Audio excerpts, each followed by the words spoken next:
नमस्कार, आप देख रहे हैं आज तक। आपके साथ मैं हूं अंजना ओम कश्यप। आज बहस किसानों पर होनी थी, लेकिन बड़ी खबर इस वक्त आ रही है। आपको बता दें, सीरम इंस्टीट्यूट में जो आग लगी थी, हालांकि जिस हिस्से में कोविशील्ड बनाया जाता है वहां नहीं, लेकिन इस हादसे में 5 लोगों की मौत की खबर आ रही है।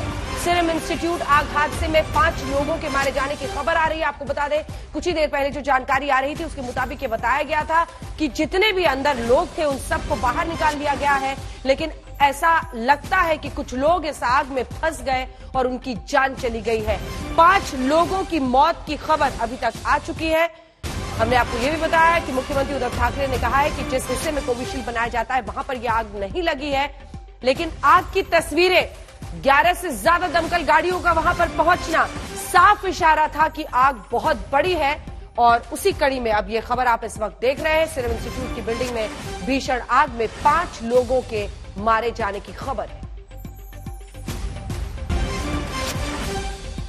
दरअसल अचानक ही तस्वीरें आई और ये जानकारी हुई कि सीरम इंस्टीट्यूट की जो बिल्डिंग है उसकी नई बिल्डिंग के हिस्से में ये आग लगी है और इसका जिस हिस्से में कोविशील्ड बन रहा है उससे काफी दूरी है, लेकिन बावजूद इसके आग की तस्वीरें बयां कर रही थी कि आग कितनी बड़ी है, भयावह है। और इस भीषण आग में अब 5 लोगों के मारे जाने की खबर सामने आ रही है। आपको बता दें, सीरम इंस्टीट्यूट ऑफ इंडिया उन 2 इंस्टीट्यूट्स में से एक जिसकी वैक्सीन को देश में मंजूरी मिली है और लगभग 1 करोड़ वैक्सीन सीरम इंस्टीट्यूट से आने हैं, जो पहले खेप में 3 करोड़ लोगों को वैक्सीनेट किया जा रहा है। और सीरम इंस्टीट्यूट के इस बिल्डिंग में आग के बाद कई दमकल की गाड़ियां वहां पर पहुंची थी, एनडीआरएफ की टीम भी वहां पर पहुंची थी। हमारे साथ हमारे सहयोगी पंकज खेलकर इसी खबर पर जुड़ रहे हैं। पंकज, 5 लोगों के मारे जाने की खबर है, भीषण आग थी, तस्वीरें ही सब कुछ बता रही थी। अभी परिस्थिति क्या है पंकज? अभी भले ही जो आग है उसको काबू में पा लिया गया है, लेकिन अभी जो जानकारी यहाँ पर जो पुणे शहर के मेयर है उन्होंने जो दी है कि जो दमकल विभाग के अधिकारी जो वहाँ पर है 5वें माले पर, यानी आग बुझने के बाद जब वो मुआयना कर रहे थे तो 5वें माले पर उन्हें ऐसा महसूस हुआ कि वो पूरा 5वां फ्लोर जो है वो पूरी तरह से जलकर खाक हो गया है। और उसी बीच उन्हें 5 लोगों के शव मिले हैं जो कि बहुत ही ज्यादा जल चुके हैं, यानी उनकी वहाँ पे मौत हो गई। इस पूरी दुर्घटना में ऐसी बातें यहाँ की पुष्टि की है जो मुरलीधर मोहर है पुणे शहर के मेयर, उन्होंने इस बात की पुष्टि की है। मेयर ने पुष्टि की है 5 लोगों की मौत हुई है। क्या आप कह रहे थे कि आग पर काबू इस वक्त मेयर बता रहे हैं, कुछ जानकारी देते हैं, सुनाते हैं आपको।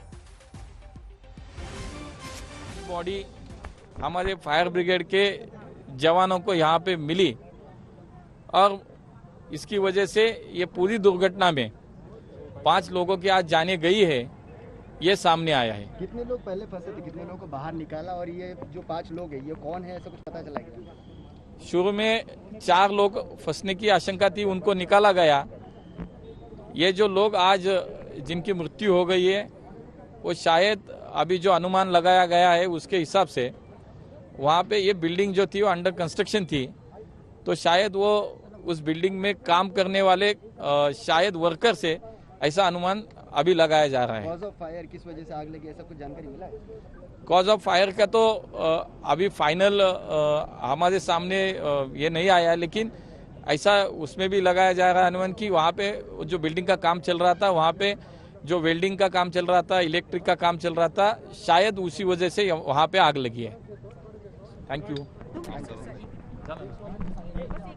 तो मेरे ये जानकारी दे रहे थे कि 5 लोगों की जान गई है। सीरम इंस्टीट्यूट में ही काम करने वाले लोग थे। उन्होंने ये भी बताया कि कुछ कंस्ट्रक्शन का काम, बिजली का काम चल रहा था जिसकी वजह से ये आग लगी है। इस बीच आपको बता दें, फिलहाल जो आदर पूनावाला यहाँ के मालिक है, उन्होंने कहा है कि इस बारे में उनकी क्या जानकारी आती है। हालांकि कुछ ही देर पहले उन्होंने ट्विटर पर यह कहा था कि लोगों की का जो इस वक्त विशेष आ रही हैं उन सब पर उन्होंने धन्यवाद किया था और कहा था कि उस हिस्से में ये आग नहीं है जहां पर वैक्सीन बनता है। हमारे साथ पंकज लगातार जुड़े हुए हैं। पंकज, हमने मेयर की बात दर्शकों को सुना दी है, लेकिन क्या आशंका ऐसी है? आपने बताया कि उस फ्लोर पर गए तब अचानक पता चला कि कुछ लोग यहां पर जलकर पहले ही उनकी मौत हो चुकी थी। क्या ऐसी आशंका है कि ऐसी कुछ और जानकारी आ सकती है, कुछ और लोग फंसे हो सकते हैं? देखिए अंजना, शुरुआत से हम बता रहे थे कि ये जो पूरा इलाका है 55 एकड़ में फैला हुआ है और मांझरी और हड़पसर में ये जो दो प्लांट है, ये नया प्लांट है जो कि निर्माणाधीन है, जो उसका कंस्ट्रक्शन शुरू है। एक हिस्से में जहाँ के जो बीसीजी वैक्सीन है उसका लेबोरेटरी है और साथ ही साथ वेल्डिंग और बाकी का इंटीरियर का काम चल रहा था।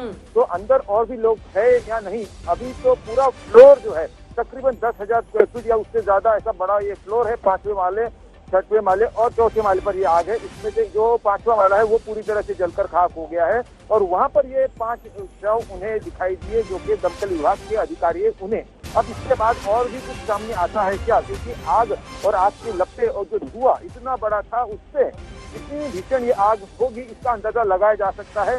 5 शव अभी मिले हैं, उसकी पुष्टि हुई है। शायद हो न हो, अगर वहाँ पे कुछ बाकी का कुछ जलकर खाक हो गया है, बाकी के लोग है या नहीं, इसके लिए सारा कुछ वहाँ पे लगी हुई है। एनडीआरएफ की टीम भी पहुंची है और बहुत ही फूक कर बहुत ही सावधानी से सब कुछ देखा जा रहा है, मुआयना किया जा रहा है।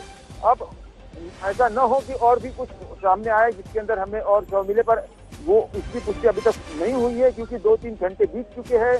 जो अधिकारी है वो अंदर है और हम ऐसा मान सकते हैं कि जो हानि हुई है वो 5 लोगों तक ही सीमित होगी।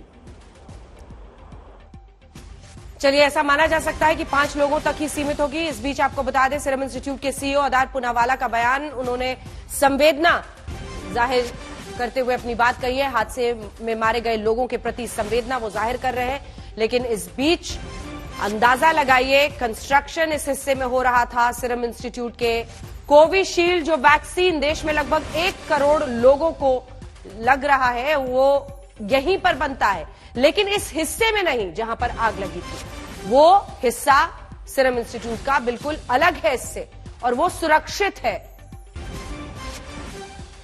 प्रशांत कुमार जो चीफ फायर ऑफिसर वहां मौके पर मौजूद थे, जिन्होंने देखा है, वो इस वक्त हमारे साथ जुड़ रहे हैं। प्रशांत जी, 5 लोगों के मारे जाने की खबर, क्या दर्शकों को हमारे आप बताएंगे इस हादसे के बारे में, और जो वहां पर पहुंचकर आपकी टीम ने देखा उसके बारे में बताएं। हम लोग पूरा आग कंट्रोल में आने के बाद सर्चिंग कर रहे थे, तो सर्चिंग के दौरान हमको 5 लोग एक जगह इकट्ठा एक कॉर्नर में कैजुअलिटी के स्वरूप में मिले। तुरंत हम लोगों ने उनको निकालकर हॉस्पिटलाइज किया हुआ है। तो आप बता रहे हैं कि 5 लोग हैं, उनको हॉस्पिटलाइज किया है या 5 लोगों की मौत हो गई है? नहीं, वो ये डिसीजन हम लोग नहीं दे सकते। हाँ। लेकिन ये सारी 5 ही कैजुअलिटी हमने एम्बुलेंस के जरिए भेज दी है। अच्छा, अब क्या और किसी के होने की आशंका है वहां पर प्रशांत जी? हो सकता है, इसीलिए हमारा सर्च का अभी भी चल रहा है। अच्छा, ये बताइए कि कितने फ्लोर्स में ये आग लगी है? क्या ये सब कुछ आपको 5वें माले पे ये 5 लोगों का शव मिला? बिल्कुल 5वें मंजिल पर बिल्कुल एक कॉर्नर में डेड एंड में उस फ्लोर के मिला। इसके अलावा प्रशांत जी क्या जानकारी देंगे आप? क्या आपकी टीमें जो है वो उसके ऊपर भी कोई फ्लोर है जहां पर लोग फंसे हो सकते हैं? 4th फ्लोर, 3rd फ्लोर, ये सब क्या आपने स्कैन कर लिया है, अच्छे से जांच कर ली है? जी, ये सबसे ऊपर का फ्लोर है जी, जिसमें लोग मिले। हाँ, अभी उसके नीचे के दोनों फ्लोर हम लोग सर्च कर रहे हैं। अभी सर्च कर रहे हैं आप? सबसे पहले 5th फ्लोर को आपने सर्च किया। 5th फ्लोर पर अब क्या सब कुछ जलकर खाक हो गया था? क्योंकि तस्वीरें बता रही हैं जिस तरह का धुआं निकल रहा है, थोड़ा अगर आप नरेट कर सकें। ऐसा लग रहा है जी, ऐसा लग रहा है कि वहीं से आग शुरू हुई और वही वो पूरा फ्लोर आग में था, धीरे धीरे वो नीचे आती गई आग। अच्छा, आपका कहना है कि 5th फ्लोर से ही सबसे ज्यादा शुरुआत हुई हो आग की और वहीं से सब कुछ फैला हो। एक बार अगर आप सिलसिलेवार ढंग से प्रशांत जी, जैसे आप लोगों को फायर का कॉल आया, वहां से लेकर अभी तक के आपके सर्च ऑपरेशन और कितनी गाड़ियां आपने लगाई, कैसे आग बुझाई, पूरा अगर घटनाक्रम बताएं प्रशांत जी। ये करीबन 2:50 के दरमियान ये फायर कॉल हमको मिली। 2:30 हमको ये कॉल प्राप्त हुई जी, 2:30 पर, और जैसे ही कॉल प्राप्त हुई हम लोग तुरंत हमने व्हीकल छोड़ दी। काफी लोगों के फोन आने की वजह से ये पता चल गया कि ये आग बड़ी है, इसलिए एट ए टाइम हमने 10 गाड़ियां वहां पर छोड़ी।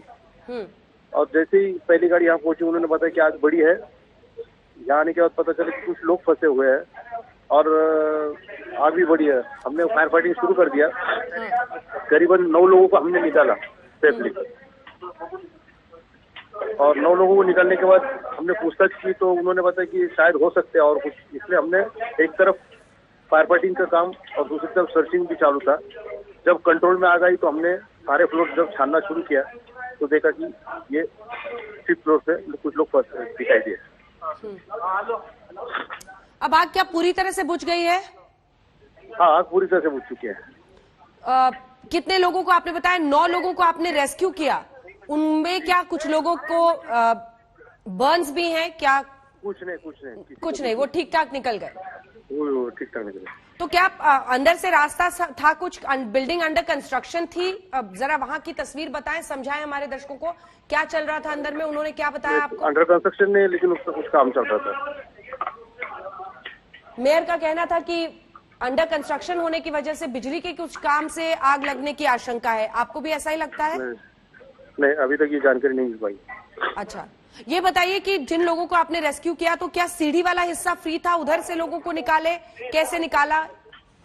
हाँ, सीढ़ी का हिस्सा फ्री था, वही से निकाला। उधर आग नहीं पहुंची थी। जी, धन्यवाद आपका हमें तमाम जानकारी देने के लिए। प्रशांत कुमार, फायर ऑफिसर, जो चीफ फायर ऑफिसर वहां पर मौजूद थे, उन्होंने आज तक से इस एक्सक्लूसिव बातचीत में जानकारी दी कि जो लोग फंसे हुए थे उन्हें निकालने में लगभग 9 लोगों को उन्होंने निकाला, जिनको कोई भी नुकसान नहीं हुआ। लेकिन जब वो 5वीं फ्लोर पर, जो आखिरी फ्लोर है इस बिल्डिंग में, वहां पर पहुंचे, सबसे ज्यादा आग वहीं पर थी। इसीलिए आशंका है कि वहीं से आग की शुरुआत हुई थी। और वहां पर जब इन्होंने छानबीन की तो 5 लोग वहां पर मिले जो मृत घोषित कर दिए गए हैं। 5 लोगों की इस भीषण आग हादसे में मौत हो गई है। और पुणे के मेयर क्या कह रहे हैं, सुनिए। यहाँ पे शुरू में ऐसा लग रहा था कि अंदर शायद 4 लोग फंसे होने की आशंका थी। उनको हमारे टीम ने बाहर निकाला। वो अच्छी तरह से, उनकी तबीयत ठीक है, उनको कोई भी चोट नहीं पहुंची है। लेकिन जब ये पूरी फायर कंट्रोल में आई तो आखिर में ये पता चला लास्ट फ्लोर पे वो पूरा फ्लोर जो जलकर राख हुआ था, उसमें 5 बॉडी हमारे फायर ब्रिगेड के जवानों को यहाँ पे मिली। और इसकी वजह से ये पूरी दुर्घटना में 5 लोगों की आज जाने गई है, ये सामने आया है। कितने लोग पहले फंसे थे, कितने लोगों को बाहर निकाला, और ये जो 5 लोग हैं ये कौन है, ऐसा कुछ पता चला क्या? शुरू में 4 लोग फंसने की आशंका थी, उनको निकाला गया।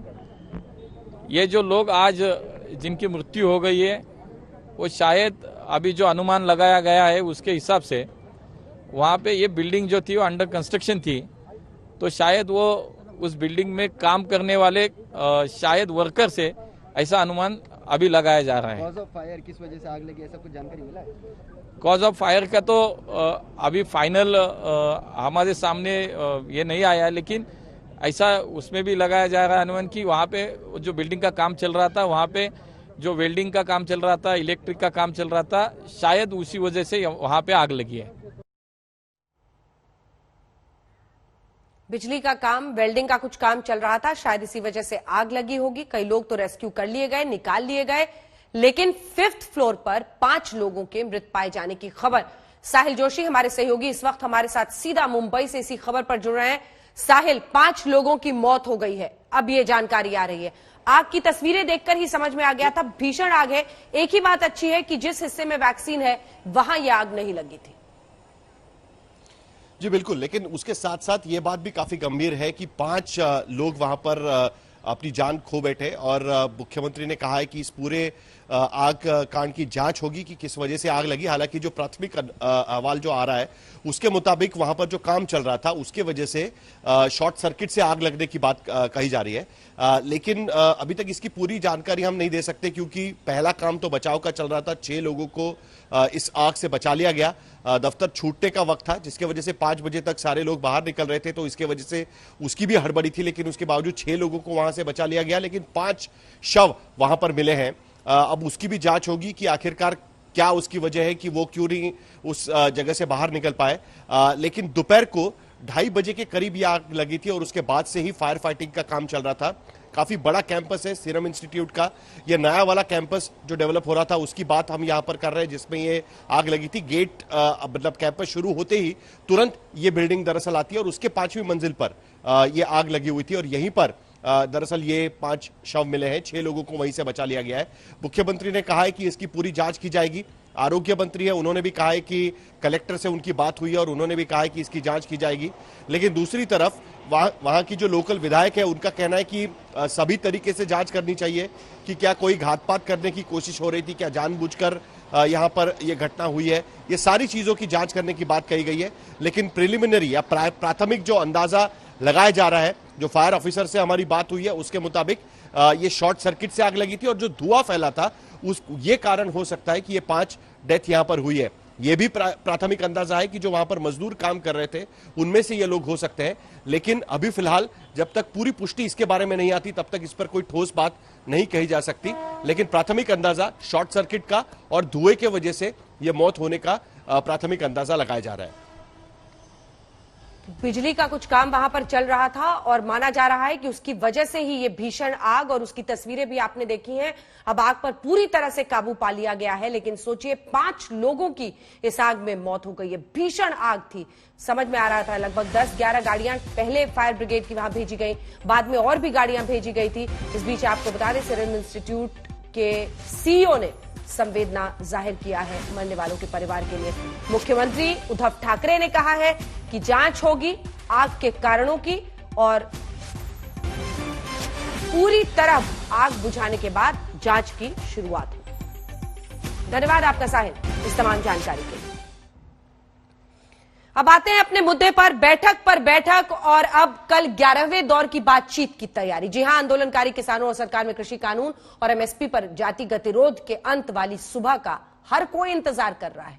रोशनी दिखी नहीं अभी तक। हालांकि सरकार ने 10वें दौर की मीटिंग में तीनों कानूनों पर 1.5 साल के लिए रोक लगाकर नई कमेटी बनाने का प्रस्ताव दिया है। पहले आपको दिखाते हैं ये मोन्टाज और फिर रिपोर्ट।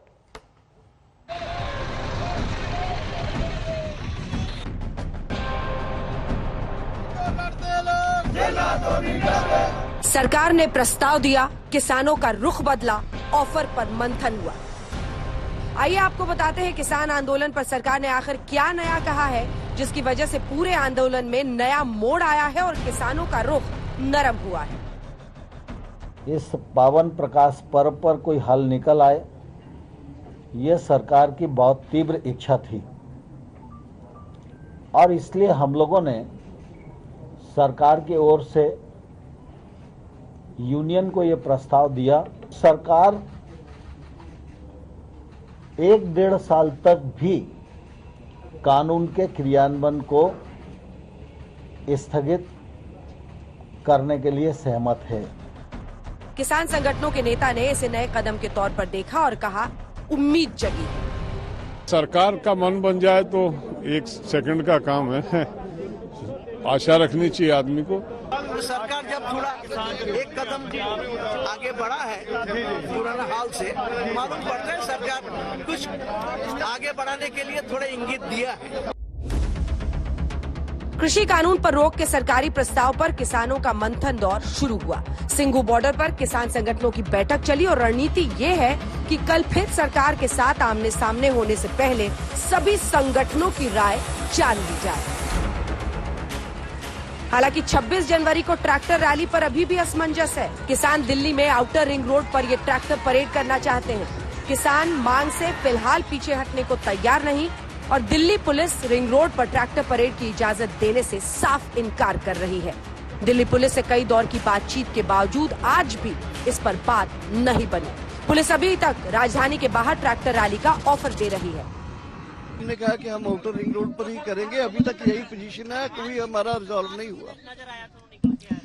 नहीं हुआ। दिल्ली पुलिस ने बोला है कि हम देखते हैं, कोशिश करके दिल्ली के अंदर ही कोई इस किस्म का प्लान बनाते हैं। हम नहीं, कोई निष्कर्ष नहीं निकला। अभी तक हमको इस बारे में कोई आधिकारिक सूचना नहीं है। मैं इतना आपको कह सकता हूं कि जो रिपब्लिक डे फंक्शन है, जो कि एक नेशनल इवेंट है, इसको हम लोग जो है पूर्णतया सुचारू रूप से चलाएंगे और इसमें हमारा कोई बाधा ना आए, ये हमारा जो है एक कमिटमेंट है। कल कृषि मंत्री और सरकार के नुमाइंदों के साथ 11वीं दौर की बातचीत का दिन तय किया गया है। इससे पहले आज आपस में बैठक करने के बाद क्या है किसानों की सरकारी प्रस्ताव पर राय, ये जानने के लिए आइए आपको लिए चलते हैं दिल्ली बॉर्डर पर। अगर 1.5 साल तक का अगर सब कमेटी बना देती है तो उसके बाद क्या आप लोग यहाँ से बॉर्डर को छोड़? ऐसे ना जाते, ये किसान ऐसे ही कहाँ चला जाएगा, इसे निपटा के चलेगा सारे को। टकराव की स्थिति नहीं है। मुझे पूरा विश्वास है कि सरकार को सद्बुद्धि आएगी और हम दिल्ली के अंदर आके अपना गणतंत्र दिवस की इज्जत बढ़ाने के लिए ये जो परेड करना चाहते हैं ये कर पाएंगे, मुझे विश्वास है। सवाल यही है कि क्या इस प्रस्ताव के बाद आंदोलन खत्म होगा और प्रस्ताव पर नरम पड़ रहे किसान अभी भी ट्रैक्टर परेड पर अगर अड़े रहते हैं तो इससे सरकार किसान गतिरोध पर क्या संकेत मिलते हैं? आज तक ब्यूरो।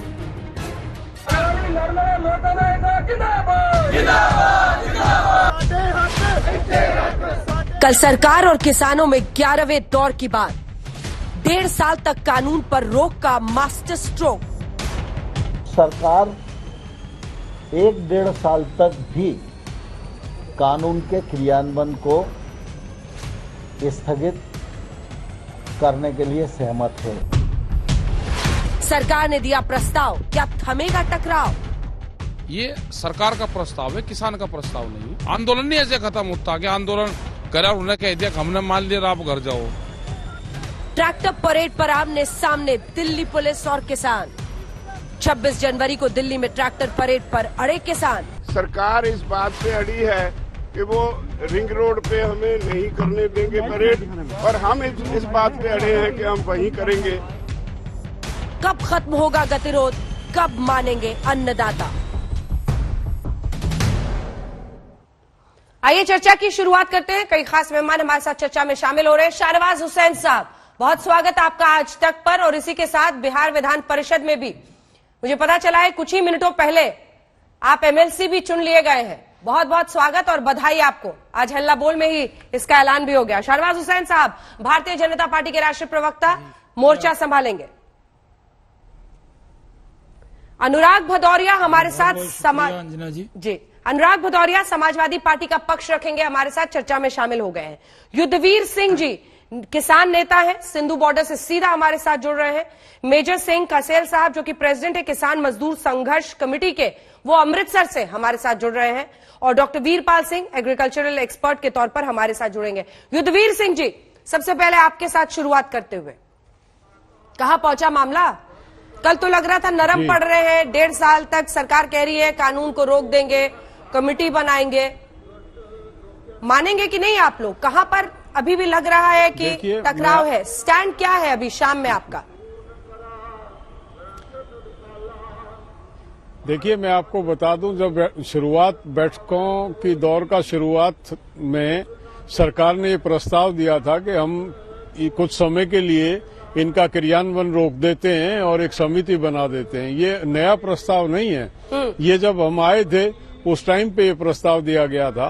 अगर इसी प्रस्ताव पे मानना होता तो हम 2 महीने बैठने की जरूरत क्या थी? 125 से ज्यादा आदमियों की शहादत दी है हमने, और उनकी शहादत के बाद हम आश्वासन पे अगर घर जाते हैं तो हमसे मतलब इससे जो है, इस निर्णय को क्या कहेंगे आप? इस तरह का निर्णय सोच भी कैसे लिया सरकार ने कि किसान इस पे लौट जाएंगे? हम आए हैं यहाँ तीनों कानूनों को रिपील कराने के लिए और एमएसपी को कानूनी जामा पहनाने के लिए। किसान, तमाम किसान संगठन उस बात पे अडिग हैं और वही हमारी मांग है सरकार के समक्ष। कल तो हनान मुल्ला साहब कह रहे थे, प्रस्ताव दिया था हमारे यहाँ।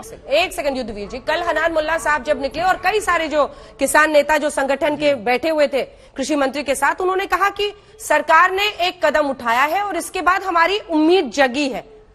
तो कुछ तो उनको पॉजिटिव दिख रहा था, एक बदलाव दिख रहा था सरकार के स्टैंड में, लेकिन आपको नहीं दिख रहा, टिकैत साहब को नहीं दिख रहा। सरकार उनका कहने का आशय ये था कि सरकार ने कदम उठाया कि वो जो बिल्कुल एडामेंट थे वो एक समय 1.5 साल तक गए हैं, लेकिन वो समय की बात नहीं है, कमेटियों की बात नहीं है। हम ये कहते हैं हमने 2 महीने यहाँ निकाल दिए, हम और 2 महीने बैठ जाएंगे, आप अपनी कमेटियां बना लो, आप अपने निर्णय ले लो और उन कमेटियों से करा लो आपको जो निर्णय कराना।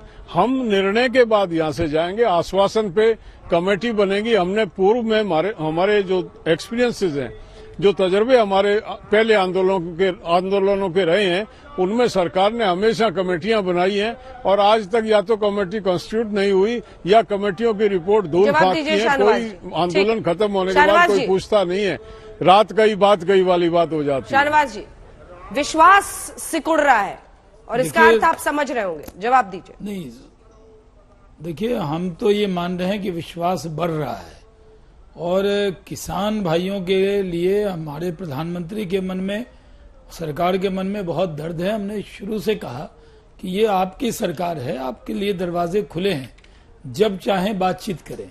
लेकिन जो बातचीत होती है वो ये नहीं होती कि आप एक चीज तय करके आए और वही बात को करवा के जाए। सरकार ने कहा, जब मामला अदालत में भी गया उसके बाद कहा बातचीत के दरवाजे खुले हैं, आप आइए। कल भी ये प्रस्ताव सरकार की तरफ से दिया कि 1.5 साल इसको स्थगित करते हैं और बाकी कमेटी बना के आपकी जो राय है उसको ध्यान में रखते हुए फिर इस पर निर्णय लेते हैं। क्योंकि आप भी सड़क पे रहे और आंदोलन में रहे, इतने परेशान हो, ये देखकर कोई सरकार में बैठे हुए किसी व्यक्ति का दिल खुश नहीं होता। हमें भी दर्द होता है, हमें लगता है कि आप अपने लोग हैं, अपने अन्नदाता हैं, आप रोड पर क्यों बैठे। लेकिन बातचीत में जब भी एजेंडा होता है, ऐसा नहीं होता कि आप एक चीज तय करके आए कि ये करो नहीं तो बातचीत नहीं, ये करो नहीं तो हम नहीं उठेंगे। इसमें कोई रास्ता तो निकालना होगा। बोलिए, जो हमने ये बिल बनाया उसमें हमारी आपकी कई बार डिबेट हुई है कि ये चीजें आपके हिसाब से सही नहीं है, हमारे हिसाब से सही है। कुछ किसान इससे खुश हैं, कुछ नहीं है। तो आप, मेरा मानना है कि बहस की बात नहीं है, हम तो कह रहे हैं आप बड़े हृदय से बात कीजिए और जब आप चाहेंगे आपके मन की भी बात होगी, बिल में स्थगित करके फिर चर्चा हो जाएगी। युद्धवीर जी। शाहनवाज जी, पहली बात तो मैं बता दूं, प्रधानमंत्री जी के संवेदनशीलता का नमूना आपके सामने है। ये प्रधानमंत्री जी बिल्कुल तय बात है कि ट्विटर पे ये बहुत ही एक्टिव रहते हैं, लेकिन पिछले 57 दिनों से आंदोलन और 130 से ऊपर आदमियों की शहादत हो चुकी है।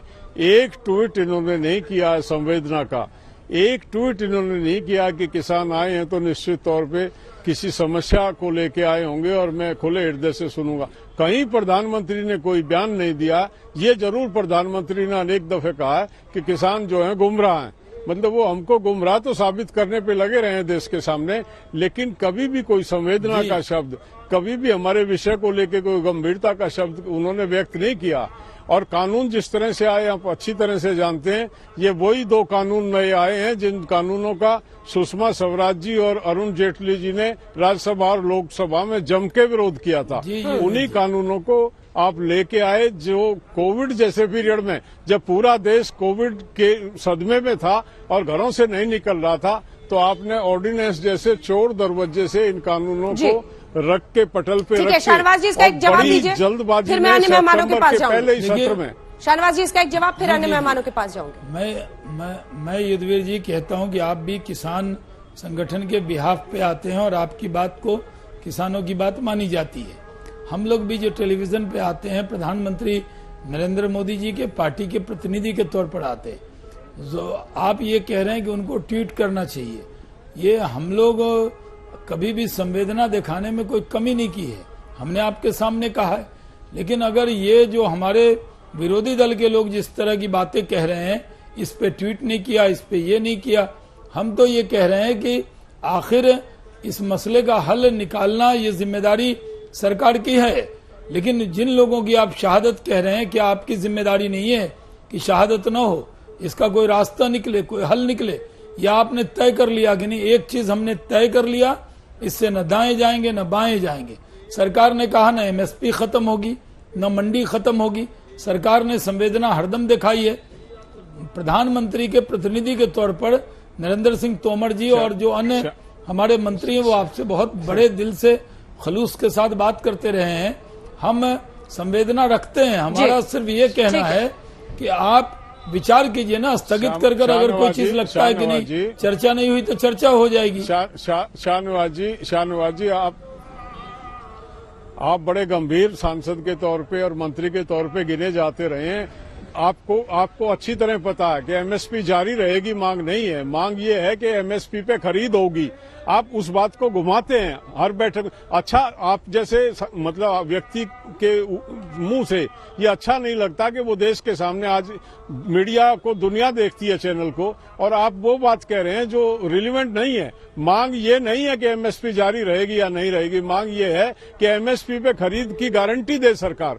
आप साफ क्यों नहीं कहते कि किसान जो मांग रहे हैं वो हम नहीं दे रहे हैं, हम उस पर सहमत नहीं है? जो मतलब आप बार बार इस बात को रिपीट करते हैं, आप बार बार रिपीट करते हैं एमएसपी जारी रहेगी। उसको कौन ना कर रहा है? एमएसपी तो जारी रहेगी, हम भी कह रहे हैं, लेकिन उस जारी रहने का फायदा क्या है? जो कीमत किसान को मिले ना, जिसपे खरीद ना हो।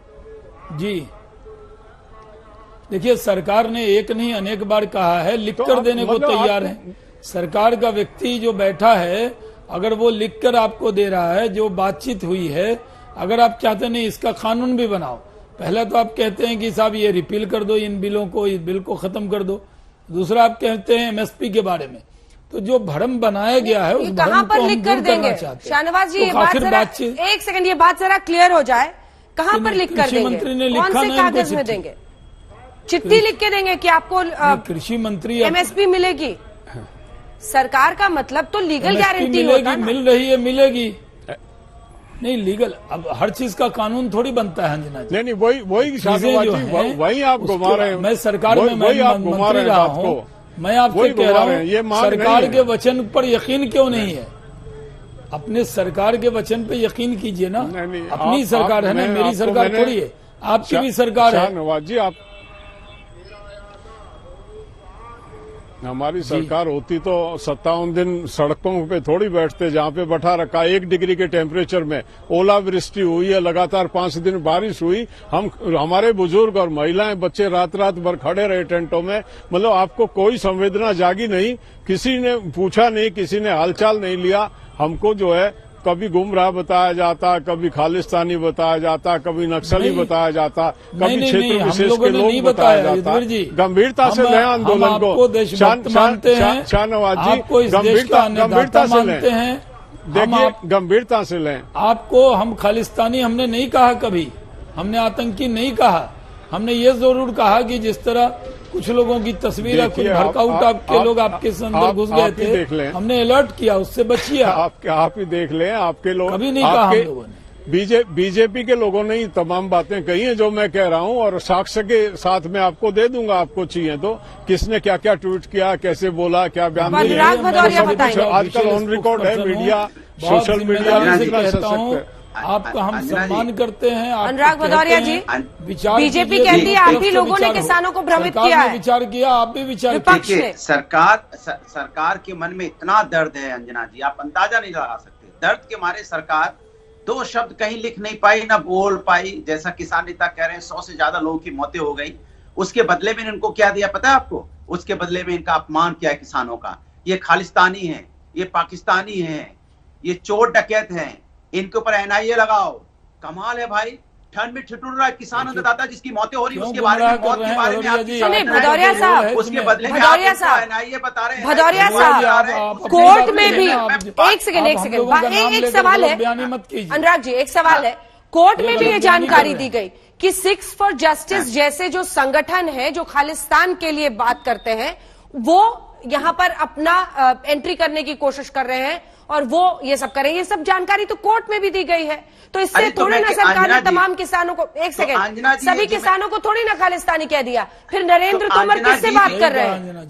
नरेंद्र तोमर किससे बात कर रहे हैं? फिर अंजना जी, मैं पूछना चाहता हूं तो फिर सरकार क्या करती है? एनआईए कब जगती है? कितने दिनों बाद एनआईए जगती है? जब वो धरने पे बैठे, इसके पहले इसके मतलब एनआईए सो रही थी। इसके मतलब देश की एनआईए काम ही नहीं कर रही है सरकार।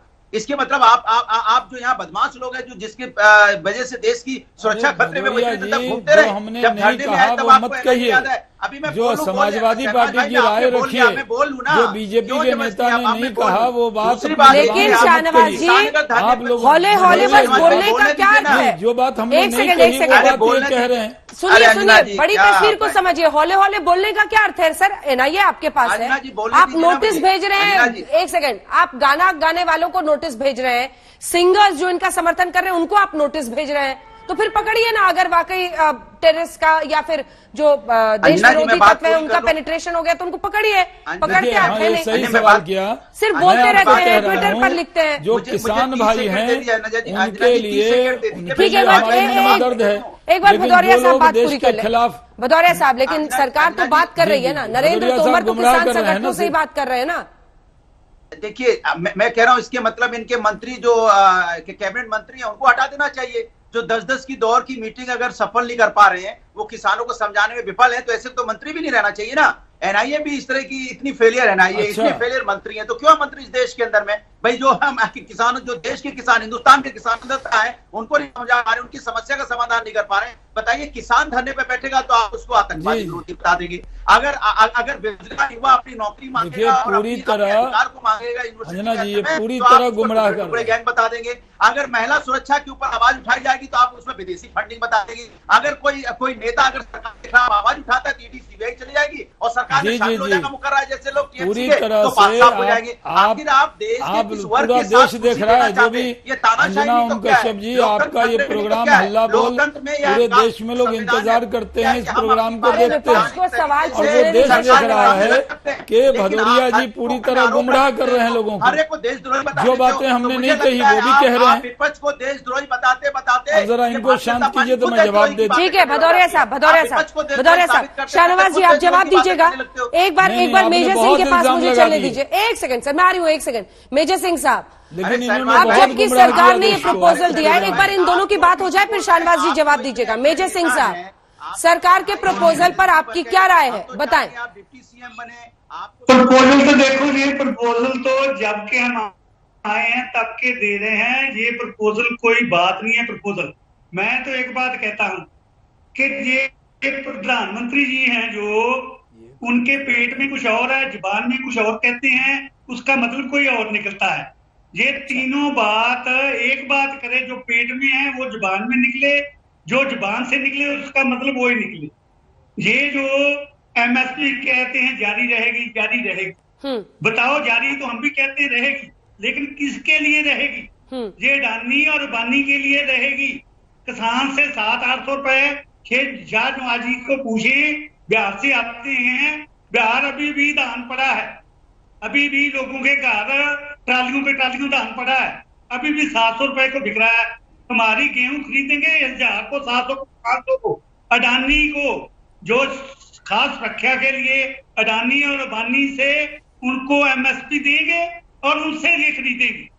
ये अपनी जुबान और अपने दिमाग और अपनी पेट की बात एक करें, फिर किसान इनके ऊपर विश्वास कर सकता है। शाहनवाज जी, ये भरोसा तो आपको जीतना है ना, आप सुन रहे हैं किसान नेता को शक क्यों हो रहा है आप मैंने सुना 6% किसानों को अभी मिलती है सिर्फ एमएसपी। जिस भी ये पंजाब में सिर्फ हाँ मिलती है ना, इनके आंदोलन में पूरे देश के 94% किसान नहीं है।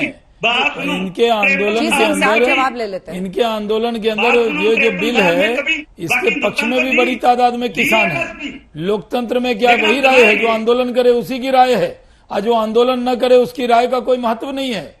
महत्व ये है कि इनकी राय अपनी राय होगी, लेकिन बड़ी तादाद में, बहुत बड़ी तादाद में किसान इस बिल के पक्ष में भी हैं। आपने जो राय रखी वो आपकी राय है, और दूसरी बात ये है नहीं बड़ी तादाद में है। बड़ी देखिए, लोकतंत्र में, डेमोक्रेसी में सिर्फ एक ही पक्ष नहीं माना जाता।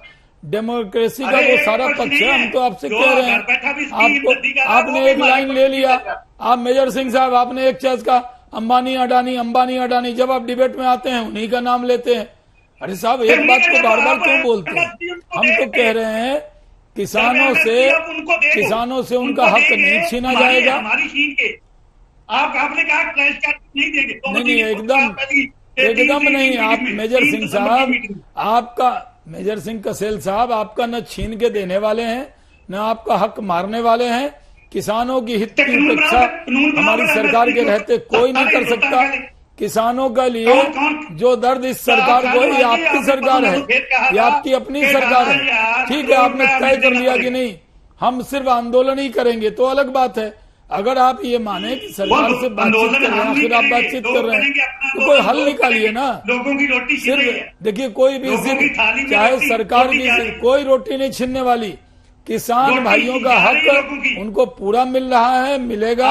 हम लोगों ने पहले कहा न मंडी खत्म होगी, न आढ़त खत्म होगा, न एमएसपी पर कोई दिक्कत दुश्वारी नहीं होगी। लेकिन एक बात बताइए, मेजर सिंह साहब एक बात बताइए, ये क्या रैली जो 26 जनवरी को ट्रैक्टर रैली निकालने वाले हैं उससे समाधान निकल जाएगा?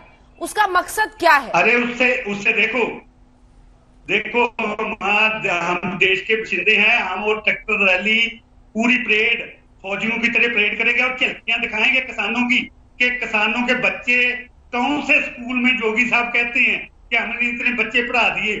मैं भी यूपी में भी रहता हूँ, शाहजहांपुर में जाके देखो स्कूलों में बैठने के लिए कोई डेस्क नहीं है, कोई स्कूल में हाजिरी नहीं है और 300 बच्चे को एक टीचर पढ़ाता है।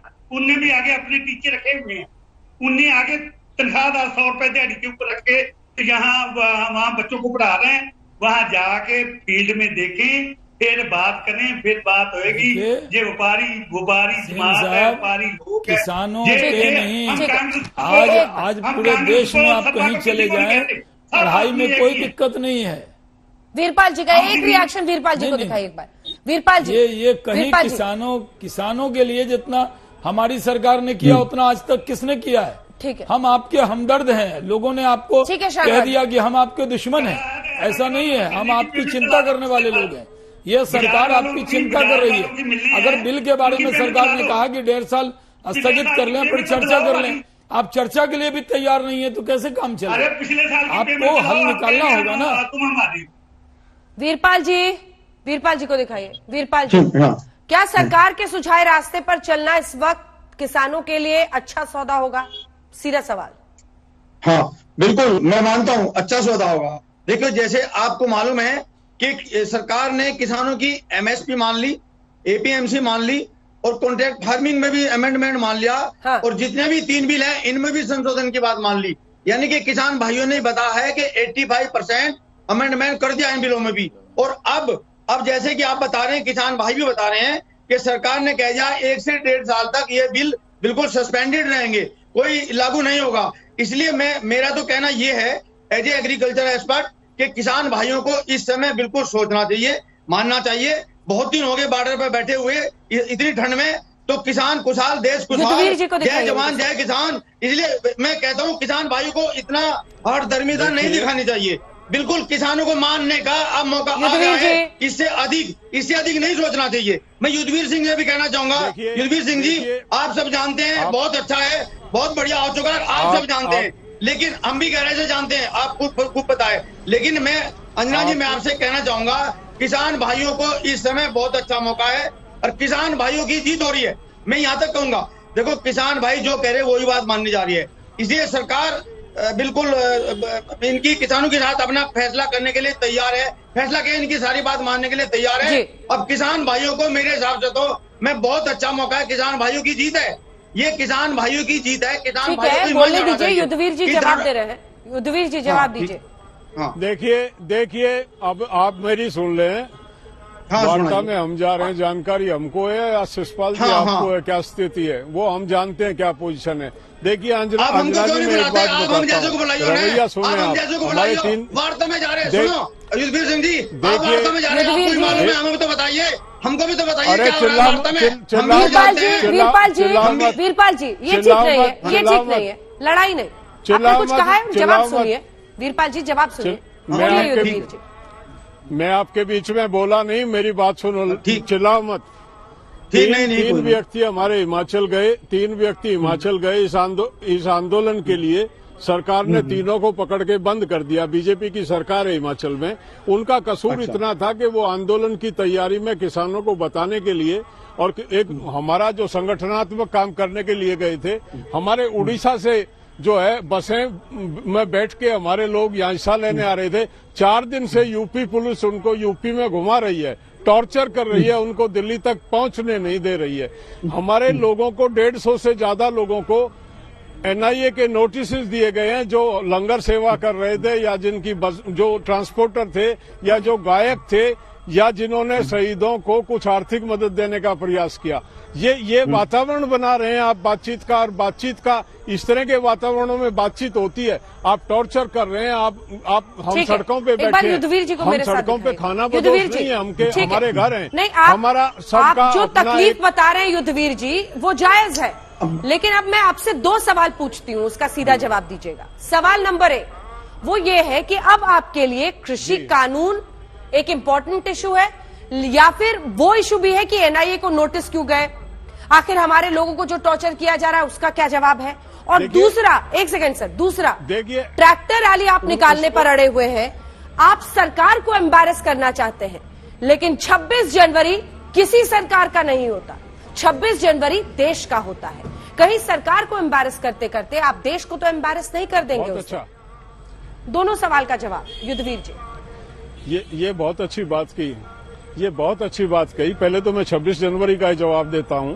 हम 26 जनवरी को हमने कभी नहीं कहा कि हम कोई 26 जनवरी को कोई प्रदर्शन या कोई सरकार पे अटैक करने आ रहे हैं, हम लाठियां लेके आ रहे हैं या बंदूक लेके आ रहे हैं। हमने निवेदन किया, हम 26 जनवरी को तिरंगे झंडा, राष्ट्रीय झंडे के साथ अपनी एक परेड निकालेंगे। जिस तरह से परेड निकलती है हम भी उसको सेलिब्रेट करेंगे। और हमने सरकार के फंक्शन को ध्यान में रखते हुए हमने वो जो हमारे कुछ साथी कह देते थे कई दफे राजपथ जाएंगे, लाल किला जाएंगे, हमारे नेतृत्व ने उस कंफ्यूजन को दूर किया कि हम उस कार्यक्रम को डिस्टर्ब नहीं करेंगे। हमारा समय उनके समय से अलग होगा। सरकारी कार्यक्रम जब खत्म हो जाएगा तो हम रिंग रोड पे अपना बाहर अपना जो है सेलिब्रेट करके तिरंगे झंडे के साथ सेलिब्रेशन करना, अगर ये राष्ट्रद्रोह है या कोई किसी को खतरे में डालने वाली बात है, हम इस देश के बासिंदे हैं, हमको भी हक है सेलिब्रेशन का। आपको ऐतराज क्या? ठीक है, शाहनवाज जी जल्दी से जवाब।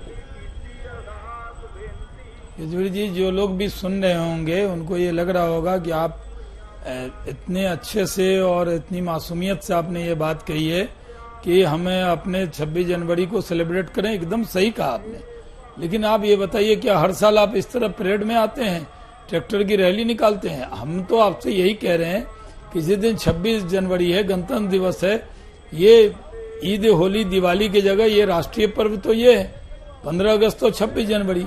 एक दिन तो कम से कम किसान जवान के लिए छोड़ दें, वो तो अपनी देश की ताकत दिखाने का दिन है। उस दिन देश के सैनिक के शौर्य पूरे दुनिया में दिखता है, पूरे दुनिया में उसकी चर्चा रहती है। तो आप नहीं चाहेंगे कि हमारे सैनिकों का शौर्य दिखे, हमारी ताकत दिखे, या उस दिन चर्चा ये हो कि किसान ट्रैक्टर रैली कर रहे हैं, भले आप झंडा लगा ले। इसलिए मैं आपके देशभक्ति को सलाम करते हुए कहता हूं, आपको विचार करना चाहिए कि कम से कम राष्ट्रीय त्योहार के दिन आपको पूरा फोकस जवानों की शौर्य पे हो, हमारे और आपके शौर्य पे नहीं हो। देश का जवान जो हमारी रक्षा करता है, बॉर्डर पर खड़ा है, जो शहादत का जाम पीकर भी जो प्राण की आहुति देकर अपनी शौर्य को दिखाता है, उसको कम से कम किसी तरह से भी प्रभावित नहीं करना चाहिए। शाहनवाज जी, आप शाहनवाज जी, मैंने शुरू में ही ये कह दिया कि सरकार का कार्यक्रम हम खुशी होती है क्योंकि जवान हमारे भाई हैं, हमारे बेटे हैं, हम ही जवान देते हैं। जवान कहीं और से नहीं आते हैं, जवान यहाँ इससे चांदनी चौक और उससे नहीं जाते हैं, खारी बावली से।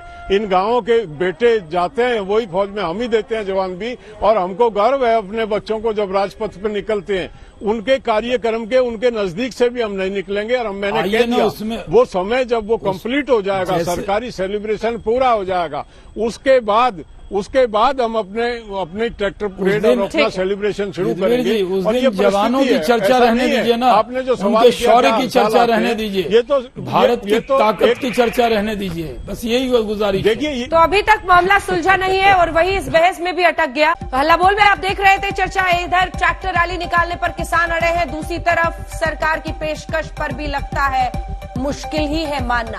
देखते रहिए आज तक।